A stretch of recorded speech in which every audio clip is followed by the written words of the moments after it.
እያሱ ጽናት እርጉዝ እንዳልሆነች የተጠራጠረ ይመስለኛል። ይህ መጠራጠሩ ደግሞ ከባድ ነገሮችን ሊያመጣ ይችላል። ሮቤልን ጽናት የእውነት እርጉዝ መሆንና ለመሆኗን የምትሄድበትን ቦታ አብረህ ሂደህ አረጋግጠህ እንድትነግረኝ እፈልጋለሁ ብሎታል። ያን ነገርም ደግሞ ወስዶ እርጉዝ ናት አይደለችም የሚለውን ነገር ዋሽቶ አዎ እርጉዝ ናት ይለዋል፣ ወይንስ ደግሞ የእውነቱን ይነግረዋል? በጣም አወዛጋቢ ነገር ተፈጠረ። ሮማንም እንግዲህ ወደ ማበድ እየሄደች ነው መሰለኝ። እሷን ብትሆን እኔ ምንም ያህል ብትበድኝ አልበድልሽም ብሎ ግርምሽ በሚላ ሰዓት ላይ አመንክም አላመንክም ወደድክም ጠላህም እኔ ወድቅ ያለው ነበር ያለችው። ምክንያቱም የሰራችው ስራ ግፏ በህልሟ ማላስተኛት እንዳለ የተረዳች ይመስለኛል። ጽናትም የሆነ ነገር ብላት ነበር። ለአንዱ እናት ለአንዱ እንጀራ እናት መሆን የለብሽም ብሌን የምትባል ልጅም እንዳለችሽ እንዳትረሺ ብላታለች። ብቻ ግን ያለውን ንብረት ያለውን ሁሉን ነገር ለማወቅ የፈለገች ይመስለኛል። የጽናት እርግዝና ውሸት መሆኑን እያሱ ማወቅ የለበትም። ነገሮች በጣም ከባድ ሆነዋል። ግርምሽም ደግሞ እንግዲህ ያደረገው ነገር አይታችኋል። በጣም ነበር ደስ ያለኝ። አባትና ልጅ እየተባበሩ ሮማንን ሊያሳብዷት ነው። ሰላም ሰላም፣ ውድ የተከበራችሁ የቻናሌ ተከታታዮች እንዴት ናችሁ? ከኔ ጋር ሁሉ ሰላም ነው። ሰላማችሁ ይብዛል ባላችሁበት ውድ ቤተሰቦቼ። ለቻናሌ አዲስ ከሆናችሁ ሰብስክራይብ አድርጋችሁ ቤተሰቡን፣ ነባሮች እንኳን በሰላም መጣችሁ ብያለሁ።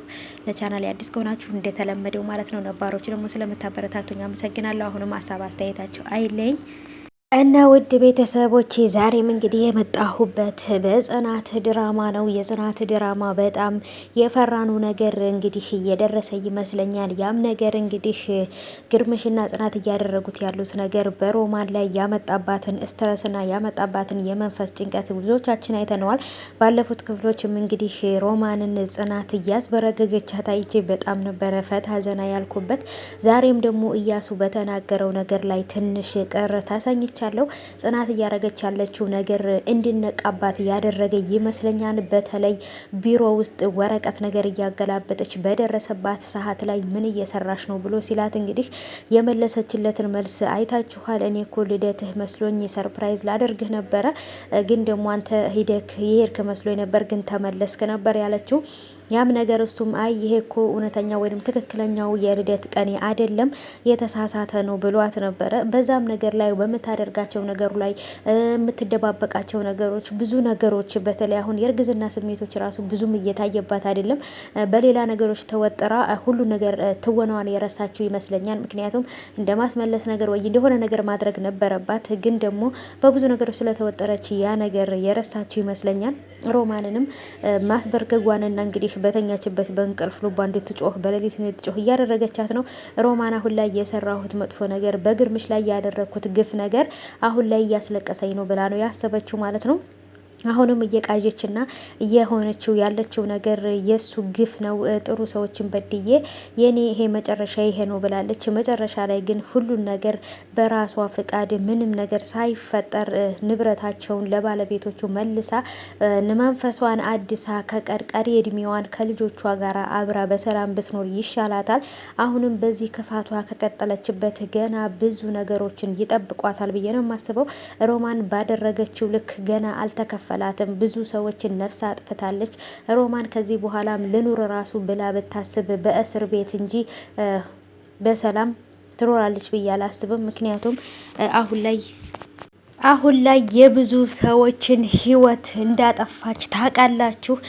በተለይ በጽናትና በግርምሽ መሀል የሚገቡ ሰዎችን ከጣገቧ ለማራቅ ብላ ስታስብ የሆነ ነገር ለማድረግ ታስባለች።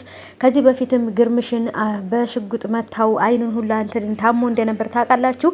እጅግ በጣም ከባድ ስትረስ ውስጥና ጭንቀት ውስጥ ገብተው ነበር። በሷ የተነሳ የቃል ኪዳንንም ባሏን ወይንም ደግሞ ፍቅረኛዋን እንግዲህ የልጇን አባት እንዳስገደለችው ታውቃላችሁ። በሰዎች ነው ያስገደለችው። ስለዚህ ሮማን የግርምሽን ንብረት ብትመልስም ከዚህ በፊት ያጠፋቻቸው ነፍስ ህይወቶች እየተከተሏት ሰላሟን ስለሚነሷት እጇን ከሰጠችና ፖሊስ ላይ ሂዳ ወይንም ፖሊስ ጣቢያ እጇን ሰጥታ ካልታሰረች መቼም ቢሆን ሮማን አሁን ላይ ጽናትና ግርማ እሷን ልክ እንዳበደች ለማስመሰል ሁሉም ቤተሰብ ሮማን አብዳለች ብሎ እንዳስብ ለማድረግ ነው ያሰቡት። ግን ይሄ ነገር እውነት ነው ተብሎ ይታሰባል። ምክንያቱም ሮማን ባደረገችው ነገር ባደረገችው በዚህ በክፋቷ ጥግ ማለት ነው ይሄ ነገር እንደውም ሲበዛባት ነው፣ እንደውም በቃ ይሄ ሲያንስባት ነው ብዬ ነው የማስበው። በጣም ካደረገችው ነገር አንጻር እብደት ራሱ ትንሽ ነገር ነው። እንደውም እብደት ለእሷ በጣም ሰላም ነው፣ እንደፈለገች እየተናገረች እንድትኖር ያደርጋታል።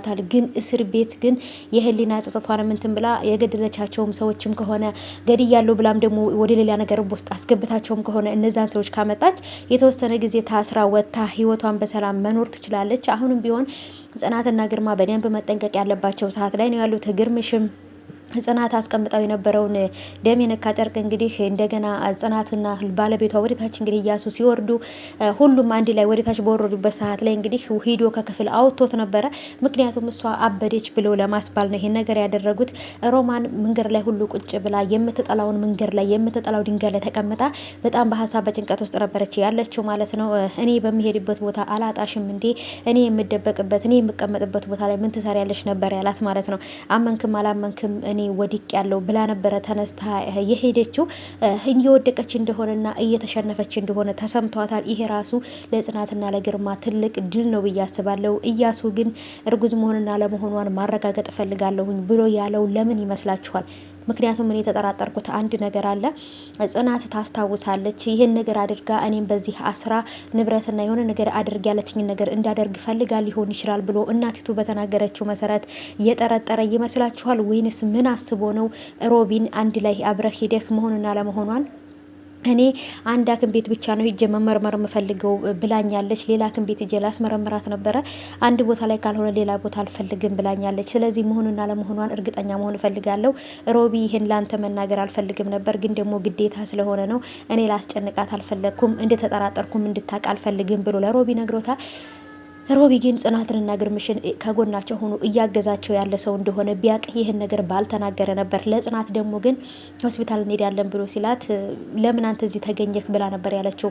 እያሱ የተጠራጠረው ነገር አለ መሰለኝ እንደዚህ ብሎኝ ነበር ብሎ ለጽናት መናገር ነበረበት። ግን ደግሞ እሱ ምንም እንዳልተፈጠረና ምንም እንዳልሆነ አድርጎ አብሯት ለመሄድ እንዳሰበ ነበር የነገራት። ግን ደግሞ ይሄን ነገር ከሱ ጋር አብሮ እንዲሄድ ያደረገው ስለተጠራጠረ ነው ብላ ማሰብ አለባት። በደንብ መጠንቀቅ አለባት። ግርምሽም እንደዛው ጽናትም ሮቤልን በደንብ መጠንቀቅ አለባቸው። ሁለቱ አሁን ላይ በጣም ከባድ ችግር ውስጥ ናቸው።